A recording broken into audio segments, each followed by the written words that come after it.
ಶಿವಮೊಗ್ಗ ಜಿಲ್ಲೆಯ ಶಿಕಾರಿಪುರ ಪಟ್ಟಣದಲ್ಲಿ ರಂಜಾನ್ ಹಬ್ಬದ ದೇಣಿಗೆ ಸಂಗ್ರಹ ವಿಚಾರವಾಗಿ ಎರಡು ಗುಂಪುಗಳ ನಡುವೆ ಗಲಾಟೆ ಉಂಟಾಗಿ ಕಲ್ಲು ತೂರಾಟ ನಡೆದಿದೆ. ಪ್ರಕರಣಕ್ಕೆ ಸಂಬಂಧಿಸಿದಂತೆ ಪೊಲೀಸರು ಎರಡೂ ಕಡೆಯ ಒಟ್ಟು 10 ಜನರನ್ನು ಬಂಧಿಸಿ ನ್ಯಾಯಾಲಯಕ್ಕೆ ಹಾಜರುಪಡಿಸಿದ್ದಾರೆ.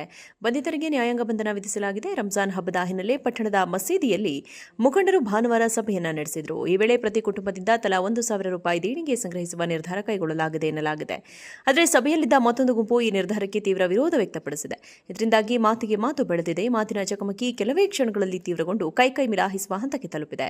ನಂತರ ಗಲಾಟೆ ವಿಕೋಪಕ್ಕೆ ತಿರುಗಿ ಶಿಕಾರಿಪುರ ಶಿರಾಳಕೊಪ್ಪ ಮುಖ್ಯ ರಸ್ತೆಯಲ್ಲೇ ಎರಡು ಗುಂಪುಗಳು ಪರಸ್ಪರ ಕಲ್ಲು ತೂರಾಟ ಮಾಡಿದ್ದಲ್ಲದೆ ಬಡಿಗೆಗಳಿಂದ ಹೊಡೆದಾಡಿಕೊಂಡಿವೆ.